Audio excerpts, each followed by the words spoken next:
প্রত্যেককে যারা যারা আমার সাথে যুক্ত হয়েছে, যতজন আমরা আছি, আমি চাইবো আপনারা আজকের দিনে বাইবেল সাথে নিয়ে নেবে, কারণ শিক্ষা গ্রহণ করতে গেলে অনেক সময় বাইবেলের প্রয়োজন পড়ে। শুধু শুনলে হয় না, নিজে থেকে খুঁজতে হয়। বাক্যর মধ্যে লেখা আছে কি যখন শিষ্যরা এমন একটা মণ্ডলীর মধ্যে প্রচার করেছিল, আর সেই মণ্ডলীর মধ্যে তারা যখন শুনলো, তারা বাড়িতে গিয়ে বাক্য খুলে সেটা তর্জমা করলো, আর তর্জমা করে দেখলো কি বল সত্যি বলছে কিনা। আর এটা করাটা খুব প্রয়োজন, কারণ এই প্র্যাকটিসটা অনেক সময় আমাদেরকে জ্ঞান বুদ্ধি দিয়ে ভরে। তাই শুধু লেজি হয়ে শোনার কার্য আমাদের নয়, কিন্তু যেহেতু আমরা এখান থেকে শিক্ষা দিচ্ছি, আর আজকের দিনে আপনারা দেখতে পাচ্ছেন আমরা টিভিকে অনেক ব্যবহার করছি যেন আপনাদেরকে সঠিকভাবে শিক্ষাটা আমরা দিতে পারি আর নিজের শিক্ষা গ্রহণ করতে পারি প্রভুর কাছ থেকে। সব থেকে দুঃখের বিষয় কি, এই জগতের মধ্যে এত দুঃখ কষ্ট এর জন্য কারণ যারা জ্ঞানবান তারা রীতিমতন সন্দেহ করে, আর যারা বোকা তারা ওভার কনফিডেন্স। তাই প্রভুর বাক্যর মধ্যে বলছে কি তিনি আমাদেরকে সহায়ক আত্মা দিয়েছে, সেটাকে আমরা পবিত্র আত্মা বলি। বলছে জগৎ তাহাকে চেনে না, জগৎ তাকে জানে না, কারণ তাকে দেখতে পায় না, তাকে শুনতে পায় না, কিন্তু আমরা তাকে চিনি, তাকে জানি, শুনতেও পাই। কি করে আমরা শুনতে পাই? আমরা অনেকজন আত্মাপ্রাপ্ত, আমরা তার কাছ থেকে আত্মা পেয়েছি, আমরা তার কাছ থেকে ভাষা পেয়েছি। এতে হতে পারে এখানে আমরা অনেকজন এমন রয়েছি যারা বিভিন্ন বিভিন্ন ভাষাতে কথা বলি, বাংলা হতে পারে, হিন্দি হতে পারে, ইংরেজি হতে পারে, যে কোনো ভাষা হোক।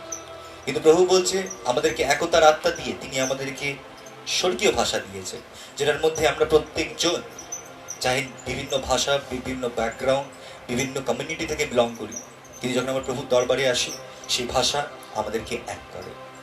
তাই তো পবিত্র বাক্যর মধ্যে আসার আগে আসুন আমরা প্রার্থনা করি। দয়াময় প্রভু, কৃপাময় প্রভু, পবিত্র পবিত্র তোমার নাম, আর তোমার নাম যে বাড়ির মধ্যে উল্লেখ হয় আর যারা তোমার নামে নির্ভর করে তারা প্রত্যেক কঠিন বাধা বিপদ আপদ থেকে বেরিয়ে আসতে পারে, কারণ তোমার নাম জীবন্ত, শক্তিযুক্ত এবং প্রাণদায়ক। দয়াবান ঈশ্বর, কৃপাময় প্রভু, আমাদেরকে প্রস্তুত করো যেন এই কোয়ারেন্টিনের সময়, এই ক্রাইসিসের সময় আমরা যেন তোমার সাথে যুক্ত হয়ে বৃদ্ধি পেয়ে ঈগল পাখির মতন হতে পারি, যারা তোমার মহিমা, তোমার গৌরবের জন্য যেন আমরা ব্যবহৃত হতে পারি। তোমার পরিকল্পনা অনুযায়ী চললে আমরা জানি প্রভু আমরা তৃপ্ত হই। তাই তোমার পরিকল্পনার মধ্যে আমাদের চালাও। দিনকাল খুবই মন্দ, কিন্তু আমরা জানি এই মন্দ দিনকালের সময় তুমি আমাদের সঙ্গে সঙ্গে আছো। তাই এই ছোট প্রার্থনা, বিনতি, অনুরোধ নাজরেতীয় যিশুর নামে চাই। Amen, amen. আসি আমরা পবিত্র বাক্যতে। আজকের বাক্য হলো সাহস। সাহস একটা বিশ্বাসী জীবনের মধ্যে যদি না থাকে, অনেক সময় বিশ্বাসীতে চলা যায় না, কারণ আমরা যেই প্রভুকে সেবা করি সেই প্রভু হলো সর্বশক্তিমান ঈশ্বর। আর তাইতে আমরা যেহেতু এই জগতের মধ্যে আছি, বলছে ধন্য তাহারা যারা না দেখে বিশ্বাস করে। আর আমরা যতজন না দেখে বিশ্বাস করি আমরা সাহস নিয়ে করি। সাহস যদি না থাকে, অনেক সময় না যায় না, অনেক সময় পরিস্থিতি এমন থাকে কি বেরানো যায় না। আর যদি সাহস থাকে মানুষ বেরিয়ে আসতে পারে। প্রথম কোটেশন আমরা দেখব সাহসের বিষয় কি বলছে। Courage is the most important of all the virtues, because without courage you cannot practice any other virtue consistently. প্রভু বাক্যর আজকের দিনে যদি আমরা এটাকে ব্যাখ্যা করি, সাহসকে বলছে সাহস হলো প্রত্যেক উত্তম গুণের মধ্যে সাহস হলো সব থেকে বড় গুণ যেটা প্রভু আমাদেরকে দেয়। আর বলছে যদি সাহস না থাকে, আমরা কোনো গুণ যেটা প্রভুর কাছ থেকে আমরা পাই, আত্মার ফলগুলো, বিশ্বস্ততা, মাধুর্যতা এবং ইন্দ্রিয় দমন, এটা একমাত্র হতে পারে যখন আমাদের মধ্যে সাহস থাকে। কারণ এই মন্দ জগতের মধ্যে ইন্দ্রিয় দমন চলতে গেলে সাহস লাগে, বিশ্বস্ত থাকতে গেলে সাহস লাগে। কারণ অনেক সময় তুমি যে জগতের মধ্যে বাস করছো, তুমি যাদেরকে ভালোবাসো তারা হয়তো তোমায় ভালোবাসে না, তুমি যাদের সাথে বিশ্বস্ত আছো তারা তোমার সাথে বিশ্বস্ত নয়। তুমি যাদেরকে সত্য বলো তারা অনেক সময় তোমায় মিথ্যা বলে। যার জন্য সাহসের খুব প্রয়োজন যদি আমরা পবিত্র বাক্যতে চলতে চাই। কারণ এই জগতের মধ্যে দিয়াবলের হস্ত, আর তাকে বলা হয় এই জগতের অধিপতি। তাইতে আমরা রীতিমতন মন্দ দেখতে পাই, আর মন্দর মধ্যে আমরা অনেকজন ভুগিও, আর আমরা মন্দর ভিক্টিমও হয়ে পড়ি। কিন্তু প্রভুর বাক্যর মধ্যে বলছে সাহস করো, আমি জগৎকে জয় করিয়েছি। তাইতে আরেকটা আমরা যদি দেখতে চাই, without courage wisdom bears no fruit. বলছে সাহস যদি না থাকে প্রজ্ঞার জ্ঞান কখনো ফলবান্ত হতে পারে না। তাইতে আমরা যদি সাহস করি, অনেক সময় প্রজ্ঞার জ্ঞানের মধ্যে সাহসের খুব প্রয়োজন। আর এটা একটা অনেক বড় আচরণ যেটা আমাদের জীবনের মধ্যে থাকার খুব প্রয়োজন। যদি আমরা এইসব পরিস্থিতি, যেসব পরিস্থিতির মধ্যে আমরা আজকের দিনে দেখতে পাচ্ছি, মহামারী থেকে আমরা যদি বেরিয়ে আসতে চাই আর ফলবান্ত হতে চাই, সাহসের খুব প্রয়োজন। তাইতে পবিত্র বাক্যর মধ্যে আরেকবার যাওয়ার আগে আবার আমরা একটু গভীরভাবে দেখি। Courage isn't having the strength to go on, it is going on when you don't have strength. বলছে সাহসকে বলা হচ্ছে কি, সাহস ওটা নয় যখন তোমার কাছে শক্তি আছে তুমি এগিয়ে চলছো। বলছে সাহস তখন আমাদের জীবনের মধ্যে আমরা ব্যবহার করি যখন আমাদের জীবনের মধ্যে কোনো শক্তি আমাদের শরীরের মধ্যে নেই, আমাদের মনের মধ্যে নেই, তখন সাহস আমাদের জীবনের মধ্যে কাজ করে। তাইতে it is not the absence of fear. Courage is not the absence of fear, but it is to overcome fear. পবিত্র বাক্যর মধ্যে আমাদেরকে আসতে গেলে একটা জিনিস বুঝতে হবে, যে সাহস থাকে আমাদের মধ্যে, এটার মানে এটা নয় কি আমাদের মধ্যে ভয় নেই। জগতের লোকেরা যারা মন্দ কাজ করে, তারা মন্দ করতে করতে তারা নিজের ভয়কে রীতিমতন চাপে, রীতিমতন দাবায়, আর ভয়টাকে মেরে দেয়। আর যেহেতু ভয়টাকে মেরে দেয় অনেকজন, তাইতে এমন একটা ভুল করে বসে যে ভুল তাদেরকে পুরোপুরিভাবে তাদের জীবন নষ্ট করে দেয়। আজকে দিনে জেলের মধ্যে দেখতে পারবে অনেকজন রয়েছে যারা একেবারে ভুলভাবে সাহস করে তারা মন্দ কাজ করে তারা নিজের জীবনকে ধ্বংস করে দিয়েছে। তাইতে পবিত্র বাক্যর মধ্যে বলছে আমাদের জীবনের মধ্যে সাহস মানে এটা নয় কি আমাদের মধ্যে ভয় নেই, কিন্তু সাহস মানে এটা কি ভয়কে ওভারকাম করা, ভয় থেকে বেরিয়ে আসানোকে বলে সাহস। তাইতে অনেক সময় আমাদের মধ্যে ভয় কাজ করে, কিন্তু যখন আমরা নির্ণয় নিই কি যদিও বা ভয় কাজ করছে কিন্তু আমি উচিত জিনিস করব, সেটাকে সাহস বলে। পবিত্র বাক্যর মধ্যে আমরা আসি। আজকের দিনে আমরা এমন একটা পত্র নিয়ে আলোচনা করব, আর এমন একটা ব্যক্তির জীবনের মধ্যে ঝাঁকবো যে আমাদের মতনই দুর্বল ছিল, এতটাই দুর্বল কি তার মধ্যে ডাউট ছিল, সন্দেহ ছিল, তার মধ্যে ভয় ছিল, তার মধ্যে রীতিমতন অবিশ্বাস কাজ করত, কিন্তু প্রভু তাকে বেছে নিয়েছিল। তার মধ্যে এতটাই ইনসিকিউরিটিস ছিল কি সে রীতিমতন প্রভুর কাছে যাচনা করত। এমনকি যখন প্রভু তার সাথে কথাও বলেছিল সে বিশ্বাস করতে পারছিল না কি প্রভু তার সাথে কথা বলেছে কিনা, আর সে প্রভুকে রীতিমতন পরীক্ষা করছিল। আর আমরা অনেকজন এরকম রয়েছি যাদের সাথে প্রভু রীতিমতন বাক্য দ্বারা কথা বলে, কিন্তু তারা অনেক সময় বুঝে উঠতে পারে না কি প্রভু তাদের সাথে কথা বলছে না প্রভু কথা বলছে না। কিন্তু ধন্য তাহারা যারা বুঝতে পারে কি প্রভু আমার সাথে কথা বলেছে। আর আমরা অনেকজন তখনই বুঝতে পারি প্রভু আমাদের সাথে কথা বলেছে যখন আমাদের জীবনের বিষয় কেউ কিছু বলছে, যেটা আমরা গোপনীয় রেখেছি। প্রভুর বাক্যতে আমরা আসি। বিচারকর্তা খুলে নি, দ্য বুক অফ জাজেস,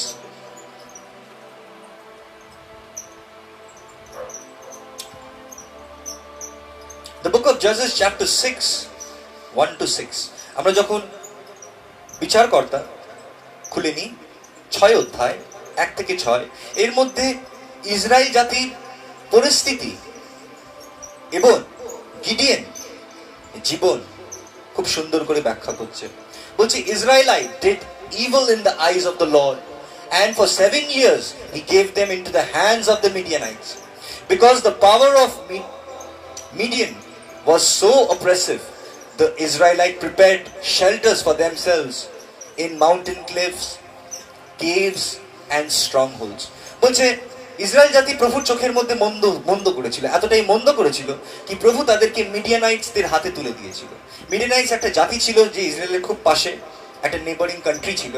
একটা নেবারিং দেশ ছিল, যেটা পাশের দেশ, যেরকম আমাদের পাশে হলো পাকিস্তান, সেরকম ওই সময়তে ইসরায়েল জাতির পাশে ছিল মিডিয়ানাইটস।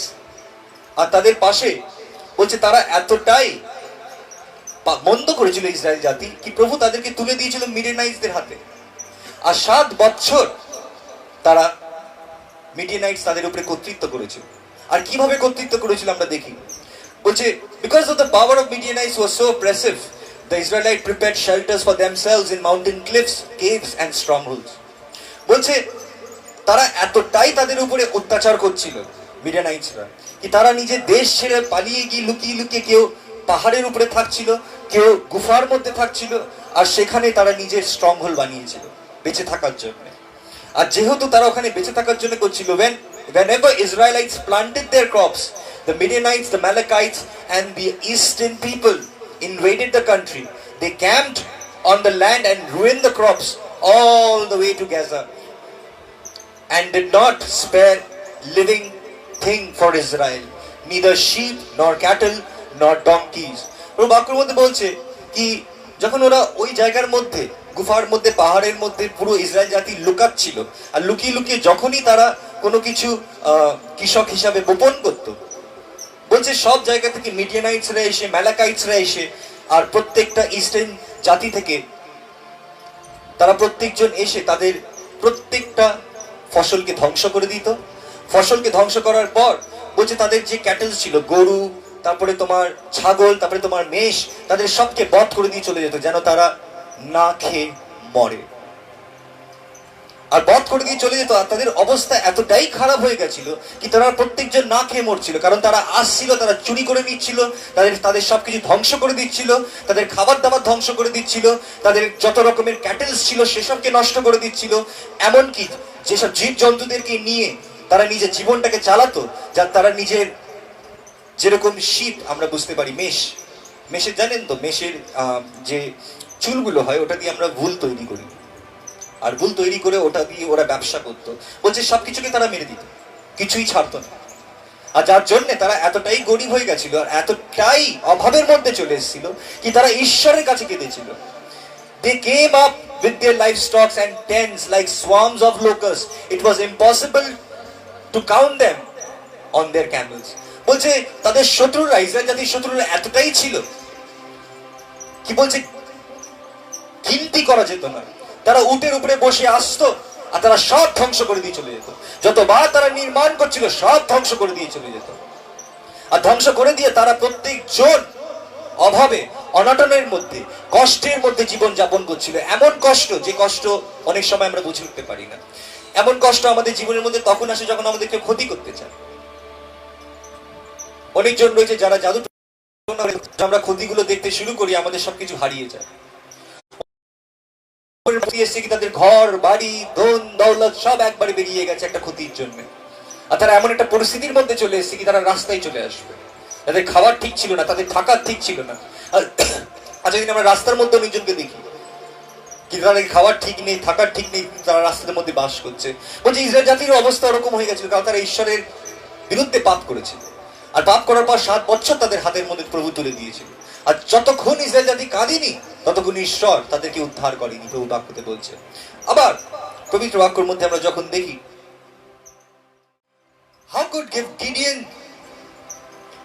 God asked Gideon to tear down his father's altar to Baal and false god some Israelite worship at that time. How does Gideon approach his first assignment? এবার প্রভু বাক্যের মধ্যে বলছে যখন আমরা Midian so improvised that Israelites that they cried out to the Lord for help.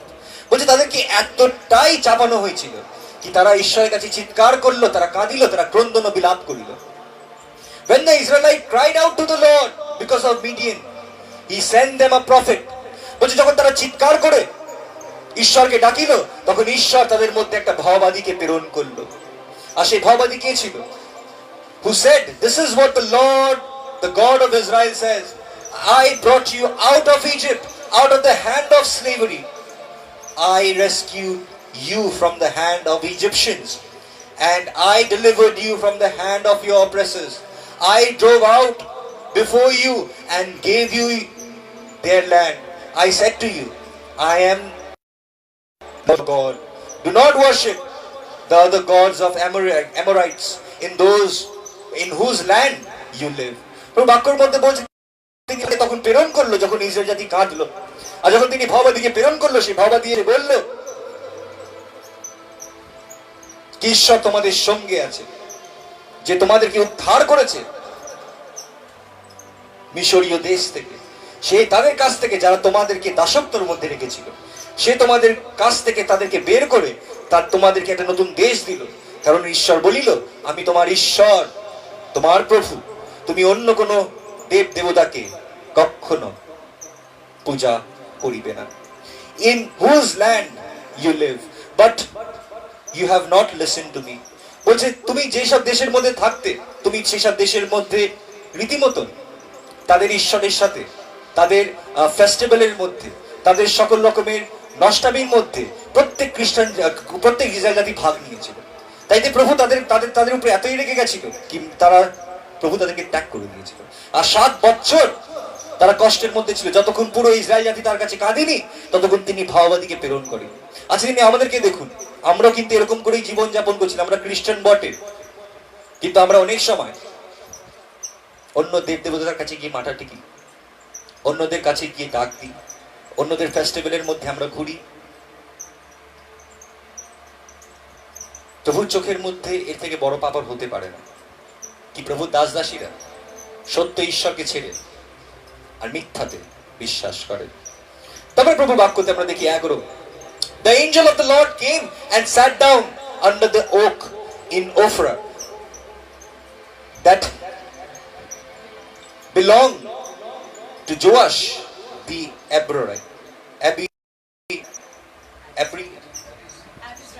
Abizrite. Sorry for my pronunciation. কিছু ওয়ার্ডগুলো এমন রয়েছে যে মুখের মধ্যেই আমার আসে না। Abizrite, where his son Gideon was threshing wheat in a wine press. এবার বলছে কি একটা ঈশ্বরের আত্মা বলছে, ঈশ্বরের একটা দূত নেমে আসলো, আর সে এমন একটা গাছের কাছে এসে বসলো, আর সেই গাছের মধ্যে বসে তখন সে দেখলো কি গিডিয়ন ওখানে থ্রেশিং ফ্লোরের মধ্যে, যেখানে গমকে চালা হয়, সেখানে বসে সে গমকে চালছিল। আর যেখানে গমকে চালা হয় সেখানে সে বসে দ্রাক্ষারস তৈরি করছিল। আর দ্রাক্ষারসকে কি করে তৈরি করি অনেক জানেন তো, আঙুরগুলোকে পিষতে হয়, চাপতে হয়, আর সব রসগুলোকে বের করতে হয়। আর সে ওই কাজই করছিল, আর সে ওই কাজ করছিল লুকিয়ে লুকিয়ে, যেন মিডিয়ানাইটস দেখতে না পায়, সে যেন নিজেদের জন্য কিছু রাখতে পারে। আর সে লুকিয়ে লুকিয়ে করছিল। তখন ঈশ্বরের দূত এসে তার সামনে দাঁড়িয়ে তাকে বলল, The Lord is with you, mighty warrior. গিডিয়নের দিকে তাকিয়ে ঈশ্বরের দূত বলল, কি ঈশ্বর তোমার সহবর্তী, বলবান যোদ্ধা। এবার এমন একটা ব্যক্তিকে বলবান যোদ্ধা বলা হচ্ছে যে ভয় পেত, এমন একটা ব্যক্তিকে বলবান যোদ্ধা বলা হচ্ছে যে দৌড়ে পালিয়ে যেত। আর আমরা একটু পরেই দেখবো কি সে কতটা ভয় পেত। পবিত্র বাক্যের মধ্যে বলছে বিচারকর্তা 6:27, So Gideon took 10 of his servants and did as the Lord told him, but because he was afraid of his family and the townspeople, he did it at night rather than in the daytime. এবার প্রভুর আত্মা এসে তাকে সবথেকে প্রথম assignment দিয়েছিল, কি বলল, আমি তোমাদেরকে উদ্ধার করব, আমি তোমাকে উদ্ধার করব। কিন্তু ওই জায়গার মধ্যে আমরা দেখতে পাই কি 6:27 মধ্যে আমরা দেখতে পাই কি তাকে প্রভু বলল যে আমি তোমাকে উদ্ধার করবো মিডিয়ানাইটসের হাত থেকে। কিন্তু সর্বপ্রথম তাকে প্রথম কাজ দিয়েছিল, যে কাজের মধ্যে বাল দেবতার একটা খুব বড় অল্টার ছিল, যে অল্টারকে গিডিয়নকে বলল কি ওখানে ভেঙে দিয়ে তুমি আমার জন্য একটা বেদি স্থাপন করো, আর ওখানে তুমি নৈবেদ্য চড়াও। এবার যখন গিডিয়নকে বলা হয়েছিল এই কাজটা করার জন্য, সে জানতো যে আমি যদি এই কাজটা দিনের বেলা কি করতে যাই, সে এতটাই ভয় পেয়েছিল কি সে সেটাকে দিনের বেলা করেনি, কিন্তু রাত্রেবেলা গিয়ে করলো।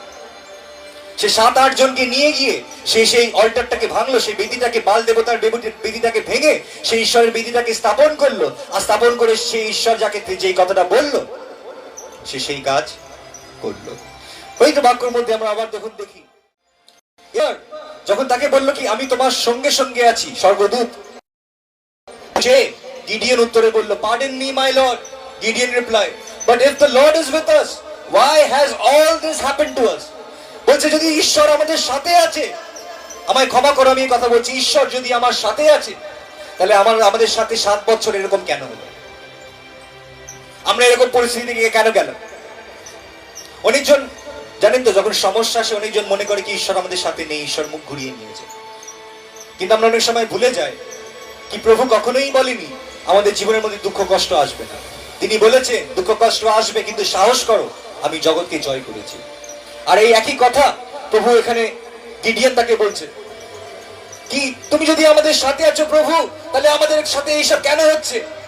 বলছে, তোমার where are all the wonders that our ancestors told us about when they said, বলছে ওইসব আশ্চর্য কাজগুলো কোথায় যেসব আমাদের পিতৃপুরুষরা বলেছে কি তুমি মিশর দেশের মধ্যে তুমি করেছো?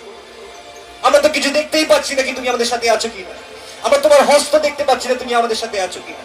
আর আজকে দিনে অনেকজন যারা মহামারীর সাথে লড়ছে বা আজকে দিনে ভয়ের মধ্যে জীবন যাপন করছে, it is very easy to think that the Lord is not with us. অনেক সহজ হয়ে যায় কি ভাবা কি ঈশ্বর আমাদের সাথে নেই। যখন আমাদের বাড়ির মধ্যে অভাব আসে, অনেক সহজ হয়ে যায় এটা ভাবা কি আমাদের সাথে ঈশ্বর নেই। যখন আমরা কষ্টের দুঃখের মধ্যে থেকে যায়, অনেক সহজ হয়ে যায় এটা ভাবা কি আমাদের সাথে ঈশ্বর নেই। আর একই জিনিস গিডিয়নও ভেবেছিল। আবার আমরা 27 পদের মধ্যে চলে যাই। কি যখন তাকে ফার্স্ট অ্যাসাইনমেন্ট প্রভু দিল, প্রথম কাজ তাকে যখন প্রভু দিল, সেটা ছিল বাল দেবতার অল্টারটাকে, বেদিটাকে ভাঙতে। কিন্তু যেহেতু ওখানে সব পূজা করতো ওটাকে, সে ভয়তে করতে পারছিল না, তাইতে সে দিনের বেলা না গিয়ে সে সেটাকে রাত্রিবেলা করেছিল। কিন্তু তবুও সেটাকে রাত্রিবেলা করার পর প্রভু বাক্যের মধ্যে বলছে, in the morning when the people of the town got up, there was Baal's altar demolished and with the pole beside it cut down and the second bull sacrificed, newly built altar. বলছে যখন পুরো সকাল হলো, ওই পুরো জায়গার, ওই পুরো এরিয়ার লোকেরা উঠে দেখলো কি বাল দেবতার বেদিটাকে কেউ ভেঙে দিয়ে একটা নতুন বেদিকে স্থাপন করেছে, আর ওটার মধ্যে একটা বুল, মোষকে তারা বলিদান দিয়েছে পবিত্র বাক্যের মধ্যে। তারপরে আমরা দেখছি আরেকটু উঁচু যায়, they asked each other who did this. এবার তারা এখন নাকি জিজ্ঞেস করলো এটা কে করেছে। তখন একজন ওদের মধ্যে থেকে বলল, when they carefully investigated they were told Gideon করেছে এই কাজ। বলছে যখন তারা দেখলো, খুঁজলো কি কে করেছে এই জিনিসটা, তখন তারা জানতে পারলো কি এই কাজটা গিডিয়ন করেছে। এবার গিডিয়ন ভয় পাচ্ছিল রীতিমতো কি সে যদি ভাঙে তো রীতিমতো তার পুরো দেশ তার বিরুদ্ধে হয়ে যাবে। তার মৃত্যুর ভয় ছিল প্রভুর কাজের মধ্যে চলতে, কিন্তু প্রভু তাকে ওদের হাত থেকে বাঁচাল। The people of the town demanded, বলছে পুরো ওই শহর চাইলো কি বলো, গিয়ে ওকে বের করে নিয়ে আসো, ও কি করে এই জিনিসটা করতে পারে, বের করে নিয়ে আসো। আর যখন এইসব কথাবার্তা তাদের মধ্যে হচ্ছিল, তখন কিছু জন ওখান থেকে উঠে দাঁড়িয়ে বলল কি আমরা তাদের উপরে একটাও হাত রাখবো না গিডিয়নের উপরে, আমরা কিচ্ছু করব না। ও বাল দেবতার বেদিটাকে ভেঙেছে, সেই ঈশ্বর তাকে যদি না মারছে আমরা কেউ, সে ওই জায়গার মধ্যে থেকে বেঁচে গেল। আবার পবিত্র বাক্যের মধ্যে দেখছি কি যখন সে প্রথম অ্যাসাইনমেন্ট থেকে বেঁচে গেল, তার মধ্যে একটু বিশ্বাস প্রভুতে বাড়লো। আমাদেরকে আজকে দিনে বুঝতে হবে কি আমাদেরকে কেন ভয় লাগে ঈশ্বরের বাক্যকে পালন করতে। অনেক সময় আমরাও ভয় পাই ঈশ্বরের বাক্যকে পালন করতে, নিজের আত্মীয় স্বজনদের বিষয় ভেবে। আমরা অনেক সময় ভয় পাই ঈশ্বরের বাক্যকে পালন করতে, তাদের বিষয় ভেবে কি সোসাইটি কি ভাববে, লোকেরা কি ভাববে। আর এইসব ভেবে আমরা অনেক সময় ঈশ্বরের বাক্যকে পালন করতে চাই না, ঈশ্বরের বাক্যকে শেয়ার করতে চাই না, আমরা অনেক সময় সাক্ষ্য বহন করতে চাই না, আমরা লোকেদের সামনে দাঁড়াতেও চাই না কি ঈশ্বর যে আমার জীবনের মধ্যে কাজ করেছে সেটাকে আমি উল্লেখ করব। কারণ আমাদের মধ্যে রীতিমতো ভয় কাজ করে কি লোকেরা কি ভাববে, এটা ভাবি না কি ঈশ্বর কি ভাবছে। আর একই ভুল গিডিয়ন করছিল, কিন্তু ঈশ্বর গিডিয়নকে ছেড়ে দেয়নি। ঈশ্বরের পরিকল্পনা ছিল গিডিয়নের জন্য, আর সে ইসরায়েল জাতিকে দেখাতে চেয়েছিল কি তোমার শক্তির দ্বারা নয়, কিন্তু আমার ক্ষমতার দ্বারা আমি বের করে নিয়ে আসবো। তাই তো অনেক সময় it is easier to think কি আমরা দুর্বল বলে আমরা ঈশ্বরের কাজ করতে পারবো না, আমার মধ্যে অনেক ভয় রয়েছে বলে আমি ঈশ্বরের কাজ করতে পারবো না। কিন্তু প্রভু গিডিয়নকে ব্যবহার করে দেখিয়ে দিয়েছে কি তোমার যত দুর্বলতা হোক, আমার অনুগ্রহ তোমার দুর্বলতাকে সিদ্ধি লাভ করে। ওখানে পুরোপুরি ভাবে প্রুফ করে দিয়েছে কি তুমি যতই দুর্বল হও, তুমি যদি ঈশ্বরের কথা শোনো, ঈশ্বর মহৎ তোমার মধ্যে থেকে কাজ করবে, তোমার মধ্যে থেকে আশ্চর্য কাজ করবে। আর আমরা দেখবো কি করে গিডিয়ন, যে এত ভয় পেত, যে অবিশ্বাসী ছিল, যার মধ্যে রীতিমতো সন্দেহ কাজ করত, সে কি করে ঈশ্বরের কার্যগুলোকে এগিয়ে নিয়ে চলেছে। From God's perspective, who would deliver Israel? আমরা খুব ভালো করে দেখতে পাই কি ঈশ্বরের পরিকল্পনার দিক থেকে, ঈশ্বরের দৃষ্টিভঙ্গির দিক থেকে ঈশ্বর বেছে নিয়েছিল কাকে? ঈশ্বর কোনো বলবান ব্যক্তিকে বেছে নেয়নি, কোনো শক্তিশালী ব্যক্তিকে বেছে নেয়নি, কিন্তু সব থেকে দুর্বল ইসরায়েল জাতির মধ্যে গিডিয়ন ছিল, তাকে বেছে নিয়েছিল। আর তাকে বেছে প্রভু তাকে সম্ভাষণ কিভাবে জানিয়েছে? মাইটি ম্যান, বলবান যোদ্ধা। সে যতটাই দুর্বল ছিল, প্রভু তার অপোজিট তাকে দেখছিল। আমরা অনেক সময় নিজেকে অনেক দুর্বল দেখি, কিন্তু তুমি ঈশ্বরের চোখ থেকে নিজেকে দেখো, তুমি বুঝতে পারবে ঈশ্বর তোমায় কতটা প্রেম করে। ঈশ্বর তোমায় দুর্বল দেখে না, ঈশ্বর তোমাকে কখনো অক্ষম দেখে না। ঈশ্বর শুধু চায় কি আমরা তার বাধ্য হই আর চলি।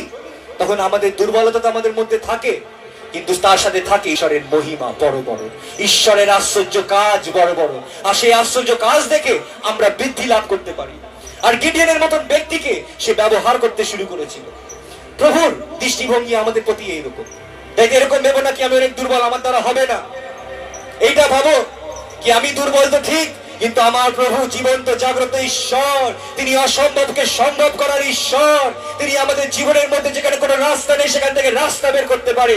তিনি আমাদের জীবনের মধ্যে, যদিও বা আমি চলে উঠতে অনেক কিছু করে উঠতে পারি না, কিন্তু যদি আমার ঈশ্বরের কথা শুনে আমি চলি, তাহলে ঈশ্বর আমার জীবনের মধ্যে এমন এমন কাজ করে দিতে পারে, যেটার মধ্যে থেকে একটা মানুষ মনে করবে কি সত্যি এই ব্যক্তি কি দুর্বল। প্রভু একটা ভাঙাচুরা জিনিসটাকে নিয়ে ব্যবহার করতে পারে, মৃতর মধ্যেও জীবন ঢেলে দিতে পারে, পাপীকেও পবিত্র করে তুলতে পারে, যদি আমরা প্রভুতে বিশ্বাস করি। আর এই একই জিনিস আমরা দেখতে পাই কি গিডিয়ন কোন জিনিসের মধ্যে সব থেকে বেশি ফোকাস করছিল। ও ফোকাস করছিলাম একটু আগেই বললাম কি যদি ঈশ্বর আমাদের সাথে ছিল, তাহলে আমাদের সাথে এটা কি করে হতে পারে? যদি ঈশ্বর আমাদের সাথে ছিল, আমরা এত কষ্টের মধ্যে কি করে? যদি ঈশ্বর আমাদের সাথে ছিল, আমরা এত অভাবের মধ্যে কি করে? এবার এটা গিডিয়নের দৃষ্টিভঙ্গি, কিন্তু ঈশ্বরের দৃষ্টিভঙ্গি ওর থেকে পুরো আলাদা। আর আমাদের এটাই অনেক বড় ডিলেমা। আর দিয়াবল এটাকে ব্যবহার করে যেন আমরা ঈশ্বরের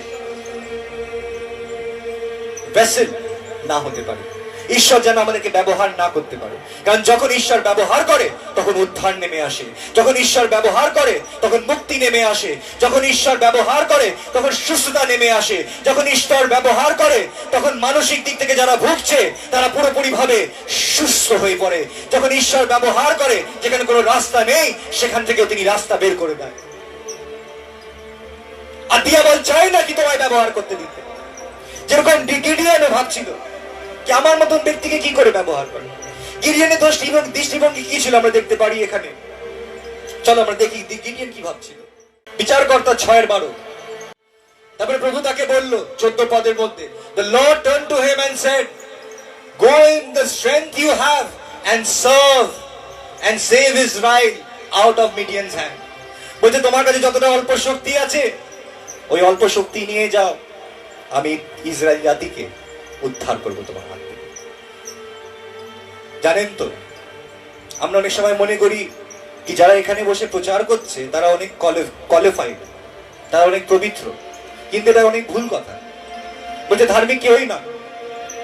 এখানে যারা বসে প্রচার করছে তারা ধার্মিক বলে প্রভু তাদেরকে ব্যবহার করছে। প্রভু সব সময় নিজের গৌরবকে প্রকাশ করেছে পাপীদেরকে ব্যবহার করে, দুর্বলদেরকে ব্যবহার করে, তুচ্ছদেরকে ব্যবহার করে, সোসাইটি যাদেরকে ফেলে দেয় তাদেরকে প্রভু ব্যবহার করেছে, যাদেরকে রিজেক্ট করে দেওয়া হয় প্রভু তাদেরকে ব্যবহার করে নিজের গৌরব সব সময় আমাদেরকে দেখিয়েছে। আর ওটার মধ্যে থেকে একজন আমি। প্রভুর বাক্যর মধ্যে আমরা দেখছি সে বলছে, ক্ষমা করো ঈশ্বর। গিডিয়ন বলিল, আমি কি করে ইসরায়েলকে বাঁচাবো? আমার জাতি তো সব থেকে দুর্বল জাতি। বলছে আমি যে জাতির মধ্যে আছি তারা হলো ওই ওখানে 12 গোষ্ঠী ছিল, 12 গোষ্ঠীর মধ্যে একটা গোষ্ঠীর মধ্যে ছিল মানাসা। আর বলছে সব থেকে দুর্বল গোষ্ঠী, রাইট প্রোনাউন্সিয়েশন? বলছে গোষ্ঠীর মধ্যে 12টা গোষ্ঠীর মধ্যে একটা ছিল মানাসা। আর ওই গোষ্ঠীর মধ্যে সব থেকে দুর্বল গোষ্ঠী ছিল সেটা। ওর মধ্যে সব থেকে পুরুষরা ভয় পেত। ওর মধ্যে সব থেকে দুর্বল ছিল বিশ্বাসের। তারা কোনো কাজের মধ্যে ব্যবহার হতো না, তারা কোনো ঈশ্বর তাদেরকে বেশি ব্যবহার করেনি, তাই তাদেরকে নিজের দিয়ে চোখের মধ্যে বলছে আমরা তো সব থেকে দুর্বল 12টা গোষ্ঠীর মধ্যে, আর আমি তো সব থেকে ছোট আমার পরিবারে, তুমি আমায় কি করে ব্যবহার করতে পারো? তার চিন্তাধারা এরকম ছিল, সে এরকম ভাবছিল কি আমি এতটা দুর্বল, আমি কি করে করব, আমি কি করে এত বড় কাজকে সাধন করবো যে কাজের জন্য তুমি আমাকে মনোনীত করেছো, যে কাজের জন্য তুমি আমাকে ডাক দিয়েছো। আজকে দিনে প্রভু তোমাদের সাথে প্রত্যেক জনের সাথে কথা বলছে, আর তিনি তোমাকে বোঝাতে চায় it is not you, it is Christ. বিষয় এই মন্দ জগতে ঈশ্বর প্রকাশ করতে চায় এই মন্দ জগতে তিনি কতটা প্রেম করেছে। ঈশ্বর প্রকাশ করতে চায় এই মন্দ জগতের মধ্যে তিনি বাঁচাতে চায়, তিনি ধ্বংস করতে আসেনি। ঈশ্বর প্রকাশ করতে চায় কিন্তু তোমাদের জন্য সংকল্প রেখেছে, বিনষ্ট করার জন্য নয়, কিন্তু তোমার জন্য মঙ্গলের সংকল্প, আশা যুক্ত সংকল্প যেটা তিনি তোমার জন্য করতে চায়। আর আমরা এখানে দেখতে পাই যে তার দৃষ্টিভঙ্গি কি ছিল, সে নিজে কি ভাবছিল, আর আমরা কতজন এরকম ভাবি। আমি যদি আজকে কাউকে বলি বাক্য প্রচার করার জন্য, বাস ভয় পেয়ে যায়। আমি যদি বলি কারোর বাড়িতে গিয়ে প্রার্থনা করতে, ভয় পেয়ে যায়, কারণ তারা মনে করে আমি কি করে করবো। আরে এটা তুমি নয়, এটা প্রভু। তুমি শুধু নিজেকে প্রস্তুত করো, হাত রেখে এগাও, তারপরে দেখবে প্রভু তোমার জীবনের মধ্যে কাজ করতে শুরু করেছে। তাই তো সব থেকে কঠিন জিনিস সাহস করতে হয়। যদিও বা গিডিয়ন ভয় পাচ্ছিল, কিন্তু প্রভু তাকে সাহস জোগাচ্ছিল। কি বললো? যাও বাল দেবতার অল্টারকে ভাঙো। এবার বাল দেবতার অল্টারকে ভাঙলে পুরো জাতি, পুরো দেশ তার বিরুদ্ধে হয়ে যেত, কারণ সবাই পুজো করছিল। তাই সে লুকিয়ে লুকিয়ে রাত্রে গিয়ে করলো, কিন্তু প্রভু তাকে কিছু হতে দেয়নি, কারণ প্রভুর হস্ত তার উপরে ছিল। প্রভু বলছে তুমি খালি বাধ্য হও, বাকি সব আমি দেখবো। পড়িবে তোমার পাশে 1,000 জন, তোমার দক্ষিণে 10,000 জন, কিন্তু কেউ তোমার নিকটে আসিতে পারিবে না। তুমি সিংহের সর্পের উপরে পা দেবে, তুমি জীব সিংহের নাকে পথে দিবে, তার বাক্য বলে। আমরা অনেক সময় ভুলে যাই এই কথাগুলো। পবিত্র বাক্য আবার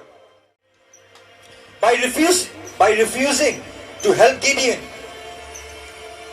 who was God's chosen deliverer, the leaders of Sukkot and Peniel aligned themselves with the Midianites by default. আমরা 8 অধ্যায়ের মধ্যে দেখি, 8 অধ্যায় 1 পদ, বিচারকর্তা। Now the Ephraimites asked Gideon, why have you treated us like this? Why didn't you call us when you went to fight with Midian? কি ওর আশেপাশে যত জাতিরা ছিল তারা রেগে গেছিল। রেগে গিয়ে বলছে, তুমি যখন যুদ্ধ করতে যাচ্ছ তুমি আমাদেরকে কেন বললে না, তুমি আমাদেরকে কেন জানালে না? কারণ তাদের অনেক রাগ ছিল মিডিয়ানাইটসের উপরে, তাদের অনেক রাগ ছিল ম্যালাকাইটসের উপরে, যারা এত বছর তাদেরকে কষ্ট দিয়েছে, এত ক্ষতি করেছে। তারা তার বিরুদ্ধে দাঁড়িয়ে গেছিল। কিন্তু প্রভু বাক্যের মধ্যে আমরা দেখছি কি গড রিফিউজ হেল্প গিডিয়ন। বলছে প্রভু কাউকে সাহায্য করতে দেয়নি গিডিয়নকে, কারণ প্রভু দেখাতে চেয়েছিল কি সাহায্যের দ্বারা নয়, মানুষের দ্বারা নয়, কিন্তু ঈশ্বরের হস্তর দ্বারা ইসরায়েল জাতি সেভ হবে, তারা পরিত্রাণ পাবে প্রভুর হাত থেকে, কারোর জন্য নয়। আমরা অনেক সময় মনে করি কি এই প্রার্থনা করলে হয়ে যাবে, ও প্রার্থনা করলে হয়ে যাবে। এটা এর জন্য করি কারণ আমরা বিশ্বাসে দুর্বল। কিন্তু যেদিন তুমি বিশ্বাসেতে সবল হবে, যেদিন তুমি বিশ্বাস করে সত্যি করে কি না থাক আমার সাথে আমার প্রভু আছে, আমার যা কিছু হবে নিজেকে পুরোপুরি ভাবে সমর্পণ করে চলুন, তুমি দেখবে যা হবে তোমার জন্য ভালোর জন্য হবে। পবিত্র বাক্য আরো গভীরের মধ্যে আমরা যাই। এবার আমরা জানবো কি কেন এফ্রাইমিtes asked Gideon, কি তুমি আমাদের সাথে এরকম কেন করলে? তোমরা আমাকে লড়াইয়ের জন্য কেন ডাকোনি? আমরাও তাহাদেরকে যুদ্ধ করতাম। But he answered them, what have I accomplished compared to you? বলছে, আমি তোমায় কি করে ডাকতাম? তোমরা তো যোদ্ধা, তোমরা তো বড় যোদ্ধা, তোমরা তো লড়তে পারো। প্রভু বড় যোদ্ধাদেরকে বেছে নেয়নি, যেরকম আমি আগে বললাম, গিডিয়ন যে সব থেকে দুর্বল ছিল তাকে বেছে নিয়েছিল। তাই তারা রেগে গেছিল যোদ্ধারা, কি তুমি আমাদেরকে কেন বলনি? এবার গিডিয়ন বলছে, আমি তোমাদের কি করে বলবো? আমি তোমাদের সামনে কি, আমি কি কি আজকে দিনে করে উঠতে পেরেছি তোমাদের সামনে? আমার জীবনের মধ্যে এমন কোনো অ্যাকমপ্লিশ নেই, আমার জীবনের মধ্যে আমি এমন কোনো কার্য করিনি যেটা দিয়ে আমি তোমাকে এসে বলতাম আর তুমি আমার কথা শুনতে। Grapes better than the full grape habit of Abizar. প্রভু বাক্যের মধ্যে বলছে, এমন কি তোমরা আমাদের থেকে এতটাই ভালো কি তোমাদের ওখানকার তোমাদের বাগানের আঙ্গুর গুলো আমাদের আঙ্গুরের থেকেও সুন্দর। আমরা সবকিছুতে তোমাদের থেকে পিছিয়ে। এবার প্রভু আমরা দেখতে যাব কি প্রভু কি করে Gideon, what does Gideon's strength to them reveal about how he viewed himself after the victory over the Midianites. এবার 8:5 মধ্যে আমরা যাই।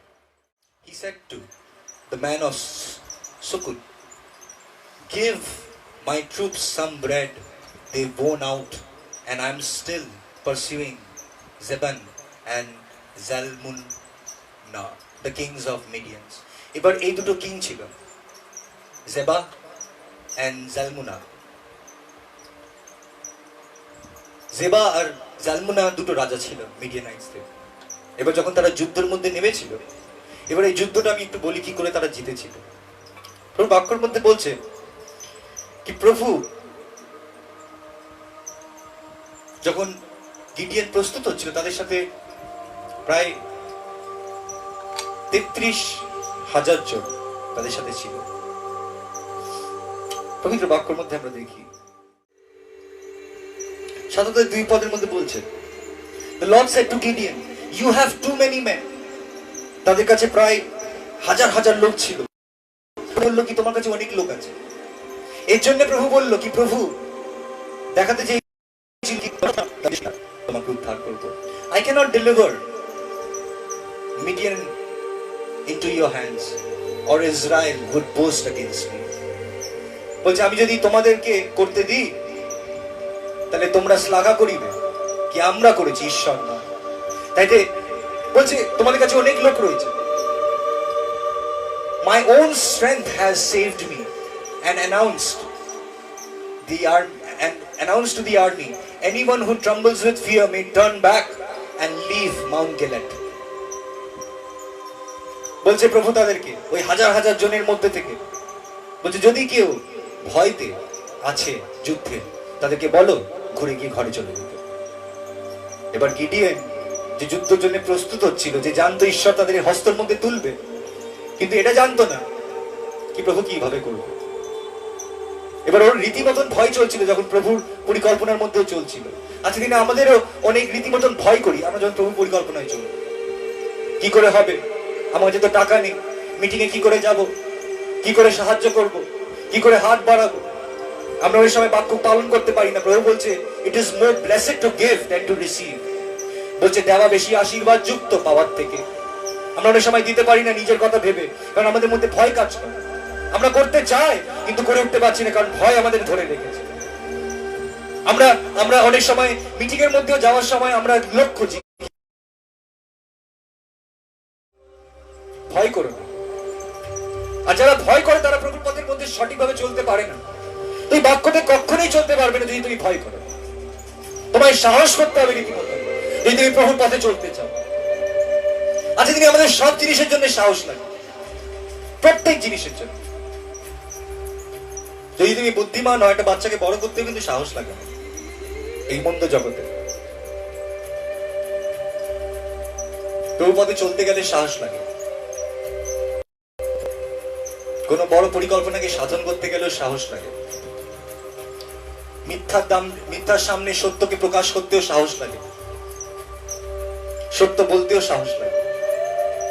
যে তোমার সাথে বিশ্বস্ত নয় তার সাথে বিশ্বস্ত থাকা সাহস লাগে। যে তোমাকে আঘাত করে চলেছে তাকে প্রেম করার সাহস লাগে, যে তোমাকে ছেড়ে দিয়ে চলে গেছে তার জন্য রীতিমতন অপেক্ষা করার সাহস লাগে। সব জিনিসের মধ্যে সাহস লাগে প্রভুর সন্তানের। আমি আপনাকে বলি, প্রভুর পথের মধ্যে চলা, যখন তোমার সাথে কেউ চলছে না, সাহস লাগে। যখন বাইরে অনেক বড় সমস্যা দাঁড়িয়ে রয়েছে আর তুমি ভয়ের মধ্যে আটকে রয়েছে, আর প্রভু তোমায় বলছে যাও, বেরাও, বেরিয়ে গিয়ে আমার মঙ্গল সুসমাচার প্রচার করো বিজাতিদের মাঝখানে, সাহস লাগে। অন্যজনকে খ্রিস্টের বিষয়ে গিয়ে ব্যাখ্যা করা, যে পথ ও সত্য জীবন, যে আলফা, যে ওমেগা, যে আদি, যে অন্ত, সেই প্রথম সেই শেষ, তার বিষয় বলতে সাহস লাগে। সত্যবীর ঈশ্বরকে এই মন্দ জগতের মধ্যে প্রকাশ করতে সাহস লাগে। প্রভুর পথে রোজ একলা একলা বেরিয়ে সভাতে অ্যাটেন্ড করার জন্য সাহস লাগে। দূর দূর বাক্যর জন্য দৌড়ানো সাহস লাগে। আর এটাই আমাদের মধ্যে নেই, কিন্তু তিনি তবু আমাদেরকে ছেড়ে দেয়নি, যেরকম তিনি গিডিয়নকে ছেড়ে দেয়নি। প্রভু বাক্যর মধ্যে আমরা তখন দেখি আবার বলছে তাদেরকে বলো চলে যেতে।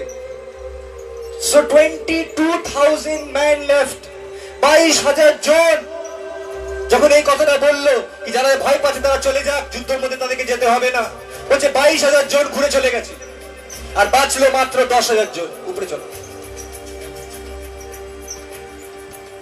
While 10,000 men remained, 32,000-এর মধ্যে থেকে যখন প্রভু তাকে বললো কি অনেকজন আছে, আমি এতজনকে নিয়ে নিজের কার্যকে সাধন করতে পারবো না, তুমি তাদেরকে বলো যারা ভয় পাচ্ছে তারা চলে যাক, আর তাদের মধ্যে থেকে 22,000 জন চলে গেল, মাত্র বাঁচলো 10,000 জন।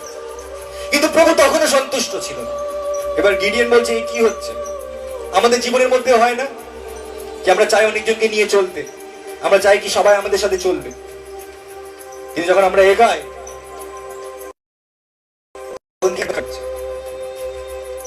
বন্ধুরা ছেড়ে চলে যাচ্ছে, আত্মীয় স্বজনরা ছেড়ে চলে যাচ্ছে, স্বামী ছেড়ে চলে যাচ্ছে, বাচ্চা ছেড়ে চলে যাচ্ছে, অনেকজন ছেড়ে চলে যাচ্ছে। আর একই জিনিস গিডিয়নও দেখছিল কি সে যুদ্ধের জন্য প্রস্তুত। কত মারা রয়েছে কি তারা নিজের বাচ্চার মুখ দেখতে চায়, কারণ তারা জানে তাদের কাছে সময় কম, তাদের বয়স হয়ে গেছে, তাদের বৃদ্ধি হয়ে গেছে, তারা চায় তারা নিয়ে বাচ্চাকে ডাকে কি একবার এসে দেখ, কিন্তু বাচ্চা আসে না, দেখতে চায় না।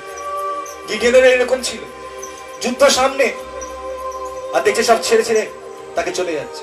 প্রভু এ কি পরিকল্পনা? প্রভুর পথে চলতে গেলে এ কি পরিকল্পনা? আর তারপরে আবার দেখছি তিনি বলছেন 4 পদের মধ্যে, but the Lord said to Gideon, there are still too many people, বলছে এখনো তোমার জীবনের মধ্যে অনেকজন আছে, আমি এখনো তোমাকে নিয়ে কাজ করতে পারবো না। তারপরে বলল there are too many men, take down to the water and I will thin them out for you, বলছে এবার এখানে যাও যেখানে নদী আছে, আমি ওখান থেকে কাটছাট করব। এবার যখন ওদেরকে নদীর মধ্যে দিকে নিয়ে গেল, আর নদীর কাছে গিয়ে তারা দেখছে যখন কাটছাট কিভাবে প্রভু করছে। দেখো তুমি যদি এই পত্রের মধ্যে থেকে পড়বে, 5 পদের মধ্যে বলছে, so Gideon took the man down to the water, there the Lord told him, separate those who lap the water with their tongues as dog laps for those who kneel down to drink. 300 of them drank, cupped their hands, lapping like dogs.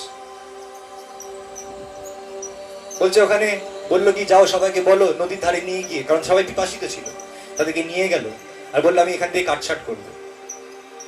আর ওখানে প্রভু বলল কি এবার দেখো কতজন ঝুঁকে কুকুরের মতন জল চাটছে, আর কতজন হাত মধ্যে নিয়ে জল খাচ্ছে। আর যারা হাতের মধ্যে তুলে জল খেয়েছে তারা মাত্র 300 জন ছিল। 10,000 থেকে 300 নামিয়ে দিয়েছে। এবার যাদের সাথে যুদ্ধ করতে যাচ্ছিল তাদের কাছে 32,000 ছিল, 32,000-এর থেকেও বেশি ওরা ছিল মিডিয়ানাইটস, তাদের সাথে যুদ্ধ করতে যাচ্ছিল। বলছে এত জনের সাথে যুদ্ধ কি করে আমরা করব? মাত্র 300 জনকে নিয়ে। তো যারা হাতের মধ্যে জল নিয়ে তুলে খেলো ঘটনাতে এসে, প্রভু বলল তারা তোমার সাথে যুদ্ধ করতে যাবে। প্রভু বেছে নিয়েছিল গিডিয়নের সাথে কি যুদ্ধতে গিডিয়নের সাথে কারা কারা থাকবে। প্রভু বেছে নেয়, প্রভুর সংকল্প নাই। যেরকম মা বাবা বেছে নেয় তার সন্তানরা কি করবে কি করবে না। কটার সময় বাড়িতে ঢুকবে, কোন বন্ধুদের সাথে মিশবে, কাদের সাথে উঠা বসা করবে, সেরকম করে প্রভু, আমাদের সদা প্রভু আমাদের জীবনের মধ্যে কাটছাট করে। আর মাত্র বাঁচলো 6 পদের মধ্যে দেখছি 300 জন। cup their hands lapping like dogs and all the rest got down in their knees to drink। বলছে 300 জন, cup their hands lapping like dogs and the rest got down on their knees to drink। The Lord said to Gideon, with the 300 and give the Midianites into your hands। এবার যারা কুকুরের মতন জলটাকে পান করেছিল তারা মাত্র 300 জন ছিল। এবার প্রভু সব থেকে তুচ্ছ জিনিসকে ব্যবহার করছে। আচ্ছা তিনি দেখুন, যদি বাড়ির মধ্যে কেউ থাকে ছেটে ছেটে জল খায় কুকুরের মতন, আমরা তাদেরকে তুচ্ছ করি। প্রভু তাদেরকে বেঁচে নিয়েছিল, বাক্যতে বলছে গিডিয়নের সাথে।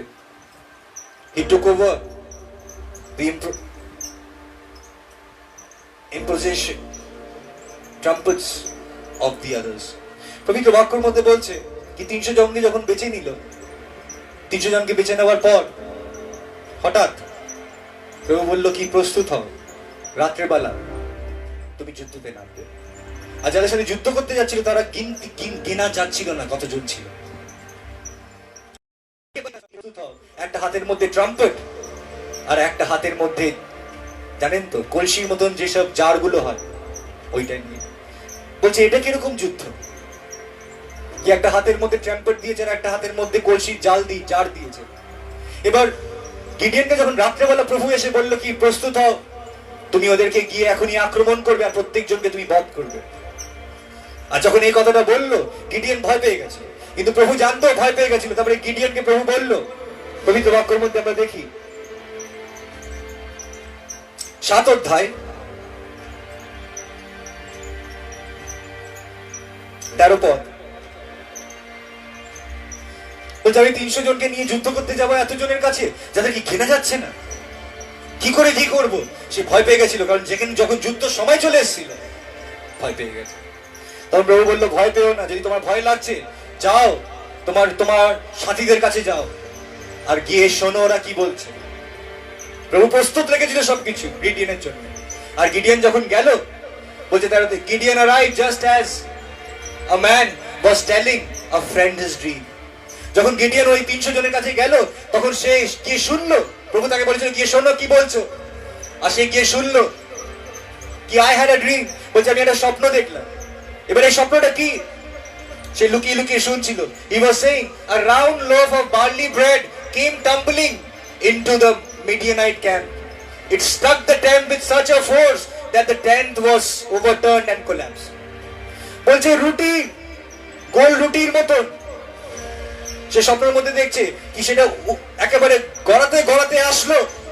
আর ওখানে এত হাজার হাজার লক্ষ লক্ষ মিডিয়ানাইট জাতি যারা ইসরায়েল জাতিকে এত দিন কষ্ট দিচ্ছিল, বলছে রুটিগুলো গড়িয়ে এসে তাদের প্রত্যেক ঘরকে ভেঙে চুরমার করে দিয়েছে, তাদের সবকিছুকে চুরমার করে দিয়েছে। তারা এই স্বপ্নটা যখন ব্যাখ্যা করছিল তখন সে বুঝতে পেরেছিল ওই রুটিটা কারা ছিল, যেটা এসে তাদের পুরো মিডিয়ানাইটসদের ঘর যেখানে তারা ক্যাম্প করছিল সবকিছু নষ্ট করে দিয়েছে। আর সেই রুটি ছিল 300 ব্যক্তি যাদেরকে প্রভু বেছে নিয়েছিল। আর যখন সেই স্বপ্ন শুনলো তখন গিডিয়ন বুঝে গেল কি প্রভুর পরিকল্পনা এখন আমাদের সাথে আছে, আমরা জিতবো, যা কিছু হোক আমরা জিতবো। আর প্রভু তাদেরকে বললো যখন তুমি যুদ্ধের জন্য যাবে তোমার তুরুধনু নিয়ে জোর করে 300 জন একসাথে বাজাও আর তোমার হাতের মধ্যে যে ভাঁড়গুলো দিয়েছি সেটাকে পটকাও। আর তারা যখন ওখানে গেল আর ওখানে গিয়ে তারা চিৎকার করে সেই তুরুধুনিকে বাজালো আর প্রত্যেক ভাঁড়গুলোকে তারা ভাঙতে শুরু করলো, তখন সেই ক্যাম্পের মধ্যে মিডিয়ানাইটসরা ভয় পেয়ে গেল। আর ভয় পেয়ে গিয়ে তারা এক অন্যকে বধ করতে শুরু করলো। আর যখন তারা এক অন্যকে বধ করলো হাত থেকে বেশি দৌড়ে পালিয়ে গেল, আর এই 300 জন তাদের পিছনে ছুটলো, আর ছুটতে ছুটতে সেই রাজাদেরকে তারা বধ করে দিল, আর তারা হারিয়ে দিল। আর তখন আমরা বাক্যর মধ্যে দেখতে পাই কি ওই বলবান যোদ্ধা ইসরায়েল জাতি বললো কি, তোমরা আমাদের সাথে এরকম কেন করলে? তোমরা যুদ্ধতে যখন গেলে আমায় কেন বললে না? কিন্তু দেখো, প্রভু এই জগতের মহারথীদেরকে বেছে নেয় না, যাদের শক্তি আছে, যাদের ক্ষমতা আছে, কিন্তু প্রভু এই জগতের তুচ্ছদেরকে বেছে নেয়। আমাদেরকে বলে, তুমি হবে আমার বলবান যোদ্ধা, তুমি হবে আমার আসল ব্যক্তি, তুমি হবে আমার মুখ স্বরূপ, তুমি হবে আমার হস্ত। আজকে দিনে যদি তুমি নিজেকে মনে করো কি আমি যোগ্য নয়, তাহলে ভেবে দেখো, তোমার মধ্যে যদি এই চিন্তা থাকে, প্রভু তোমার মধ্যে থেকে অনেক অনেক কাজ করবে। আমরা দেখলাম কি গিডিয়নকে প্রভু পুরোপুরি ভাবে কনভিন্স করে দিল। তুমি যদি পত্র পড়ো, তুমি বারবার দেখবে গিডিয়ন অবিশ্বাস করতো। যখন প্রভু তার সাথে কথা বলেছিল, অবিশ্বাস করেছিল। আর সে বলল অবিশ্বাস করে কি, প্রভু আমার কাছে উন রয়েছে, যদি তুমি সত্যি আমার সাথে বিশ্বাস করেছো, সকালে এই উনগুলো যেন ভেজা হয় আর মাটি যেন শুকনো হয়। প্রভুর কথা শুনলো, আর সকালে উঠে দেখলো উনগুলো যখন সে তুললো, দেখছে একেবারে চেপে আমার থেকে জল বেরোচ্ছে, কিন্তু মাটি শুকনো ছিল। তখনও সে বিশ্বাস করেনি, আর সে ভয় পাচ্ছিল কি প্রভু রেগে যাবে। প্রভুকে বললো, ভয় প্রভু তুমি আমার উপরে রাগ করো না, আমি আরেকবার তোমায় জিজ্ঞেস করছি কি, এবার মাটিটা ভেজা থাকুক, উনগুলো যেন শুকনো থাকুক। প্রভু আবার রাত্রেবেলা একই কাজই করলো তার জন্য, ওকে বোঝাবার জন্য কি আমি তোমার সাথে কথা বলছি। আমাদের মধ্যে অনেক অবিশ্বাস কাজ করে, কিন্তু দেখো প্রভু বারবার বলবার চেষ্টা করছে কি আমি তোমার সাথে আছি। নিউজের মধ্যে তুমি দেখছো, ভিডিওর মধ্যে দেখছো মারপিট, মানুষরা মরছে, কিন্তু প্রভু তোমায় বলছে আমি তোমার সাথে আছি। তুমি দেখছো বাড়ির মধ্যে টাকা শেষ হয়ে যাচ্ছে, কি করে চালাবে তুমি জানো না, কখন খুলবে তুমি জানো না, কিন্তু প্রভু তোমায় বলছে আমি তোমার সাথে আছি। তুমি দেখছো কি তোমায় অসুস্থতা জাঁকড়ে ধরেছে, তুমি ভয় পাচ্ছ, জ্বর হয়েছে, কি আমার মধ্যে কোভিড-19 আছে কি নেই, কি আমি ভুগছি, কি বলবো। তাই আমি আপনাদের বলতে চাই, প্রভু বলবানদেরকে দেখে না, জানেন তো, এই জগতের যারা জ্ঞানবান তাদেরকেও দেখে না। প্রভু নিজের বাক্যতে বারবার বলছে, আমি তোমায় সদাপ্রভু আমি তোমায় ধন্যবাদ দিই কি তুমি জ্ঞানবানদের, শিক্ষকদের কাছ থেকে লুকিয়ে তুমি গরিব দিন দরিদ্রদের কাছে তোমার বাক্য তুমি প্রকাশ করলে, দুর্বলদের কাছে প্রকাশ করলে। তাহলে তুমি যতটা দুর্বল, প্রভু কিন্তু অতটাই তোমায় ব্যবহার করতে পারবে, এটা মনে রেখো। তুমি যতটাই তুচ্ছ, অতটাই পবিত্র হতে পারো। তুমি যতটাই অক্ষম, অতটাই সাহসী হতে পারো। তুমি সাহস করো, প্রভু বলছে আমি জগৎকে জয় করেছি। জানেন তো, সাহস করা মানে এটা নয় কি আমার মধ্যে ভয় নেই, ভয় সারাক্ষণ থাকে, কিন্তু ভয় নিয়েও প্রভুর বাক্যতে চলা আর সেই কাজটাকে করা। আমাকে অনেক সময় যখন প্রচার করতে গেছি এমন এমন জায়গায়, যে জায়গার মধ্যে সবাই হিন্দু ছিল, পাড়ার মধ্যে বলেছিল, একটা জায়গার মধ্যে বলেছিল কি ওকে প্রচার করতে দেবো না, এই জায়গায় পুরো পাড়া বিরুদ্ধে ছিল, বাড়ির লোকেরা ভয় পাচ্ছিল কি আমি ওখানে গিয়ে প্রচার করবো, কারণ আমি একটু স্ট্রেট ফরওয়ার্ড বলি, সবাই ভয় পাচ্ছিল। ওখানে দাঁড়িয়ে প্রচার করেছে, কিছু কিছু জন প্রচারের মধ্যে দাঁড়িয়ে প্রশ্ন করেছিল, প্রচার করেছে, ভয় পাইনি কখনো, ভয় কাজ করতো, কিন্তু আমি জানি আমার সাথে আমার প্রভু আছে। আপনারা যারা ভয় পাচ্ছেন মনে রাখবেন আপনার সাথে আপনার প্রভু আছে।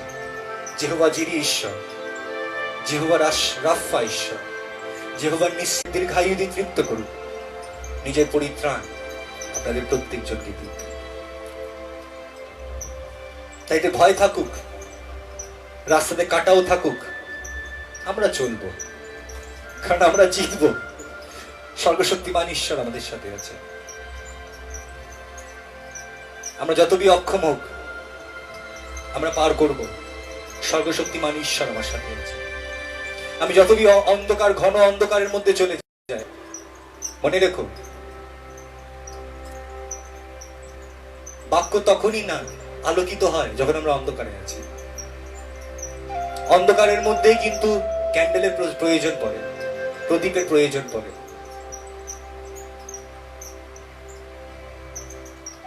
আর যখন অন্ধকার চলে যায় আমরা প্রদীপটাকে বুতিয়ে দিই, ক্যান্ডেলটাকে রেখে দিই। অন্ধকারের সময় এটা তোমার জীবনের মধ্যে জাগ্রত হয়ে উঠবে, যেরকম আজকে আপনাদের জীবনের মধ্যে এটা জাগ্রত হয়ে উঠেছে, কারণ অন্ধকার ছেয়ে আছে। আমার চরণের প্রদীপ, আমার পথে আলো। আমার সাথে যুক্ত হয়ে যদি প্রভু তোমার সাথে কথা বলে থাকে, প্রভুকে ধন্যবাদ দিই। শুধু সাহস করো, তুমি জয় করবে।